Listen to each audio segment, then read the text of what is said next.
ബഹുഷത്തി സഹ്റ. പേരിനർത്ഥം സ്വർഗത്തിന്റെ പറുദീസ എന്നാണെങ്കിലും ശത്രുരാജ്യങ്ങൾക്ക് ഇതൊരു കടുത്ത മുന്നറിയിപ്പാണ്.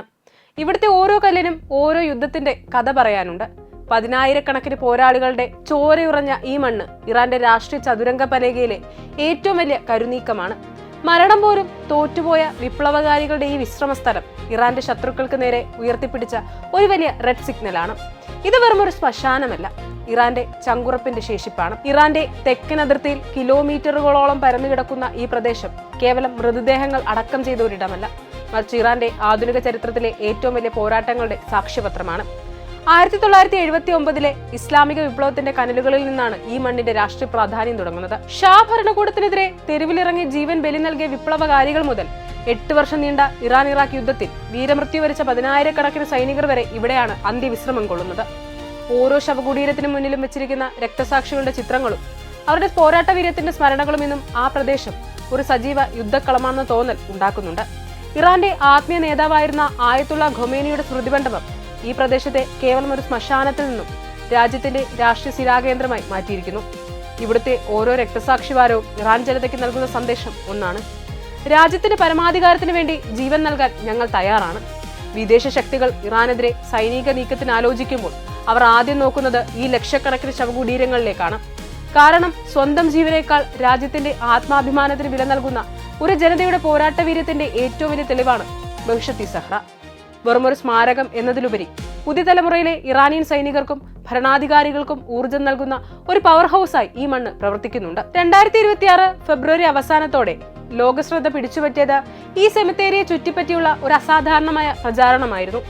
ഇറാനിയൻ സ്റ്റേറ്റ് മീഡിയയും IRGCയുമായി ബന്ധപ്പെട്ട സോഷ്യൽ മീഡിയ അക്കൗണ്ടുകളും ബഹുഷത്തി സഹ്റയിലെ പുതുതായി കുഴിച്ചെടുത്ത ശൂന്യ ശവക്കുഴികളുടെ ദൃശ്യങ്ങൾ വ്യാപകമായി തന്നെ പ്രചരിപ്പിച്ചു. ആക്രമണകാരികൾക്കായി തയ്യാറാക്കിയ കുഴികളെന്ന സന്ദേശത്തോടെയായിരുന്നു ഈ ചിത്രങ്ങൾ പുറത്തുവന്നത്. ചില സന്ദേശങ്ങളിൽ ഇത് അമേരിക്കൻ സൈനികർക്കായി ഒരുക്കിയതാണെന്ന സൂചന വരെ നൽകിയിരുന്നു. യുദ്ധം ആരംഭിക്കുന്നതിന് മുമ്പ് തന്നെ ശത്രുവിന്റെ പരാജയം ദൃശ്യവൽക്കരിക്കുന്ന ഒരു മാനസിക തന്ത്രമായി ഇതിനെ വിദഗ്ധർ വിലയിരുത്തുന്നു. ഈ നീക്കം പരമ്പരാഗത സൈനിക നടപടിയേക്കാൾ ഇൻഫർമേഷൻ വാർഫെയർ എന്ന മനഃശാസ്ത്ര യുദ്ധത്തിന്റെ ഭാഗമായാണ് കാണപ്പെടുന്നത്.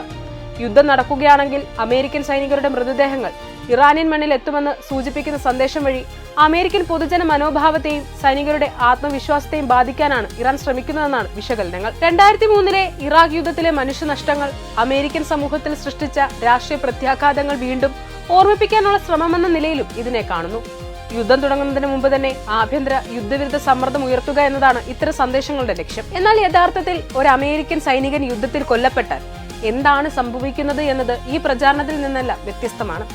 അമേരിക്കൻ സൈന്യത്തിന് മരണാനന്തര നടപടിക്രമങ്ങൾ വളരെ കർശനവും മാന്യവുമായ രീതിയിലാണ് നടപ്പാക്കുന്നത്. യുദ്ധമേഖലയിൽ നിന്ന് മൃതദേഹമുടൻ വിമാനവാഹിനി കപ്പലിലെ മെഡിക്കൽ മോർച്ചറി സൗകര്യത്തിലേക്ക് മാറ്റുകയും തുടർന്ന് C2 ഗ്രേഹൗണ്ട് വിമാനങ്ങളിലൂടെയോ V-22 ഓസ്പ്രേ വഴിയോ ജർമ്മനിയിലെ റാംസ്റ്റെയിൻ എയർബേസ് പോലുള്ള കേന്ദ്രങ്ങളിലേക്ക് കൊണ്ടുപോവുകയും ചെയ്യും.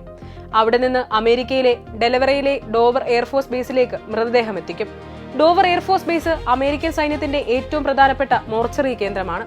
ഇവിടെ നടക്കുന്ന ഡിഗ്നിഫൈഡ് ട്രാൻസ്ഫർ ചടങ്ങ് അമേരിക്കൻ സൈനിക സംസ്കാരത്തിലെ ഏറ്റവും ഗൗരവമേറിയ നിമിഷങ്ങളിലൊന്നായി കണക്കാക്കപ്പെടുന്നുണ്ട്.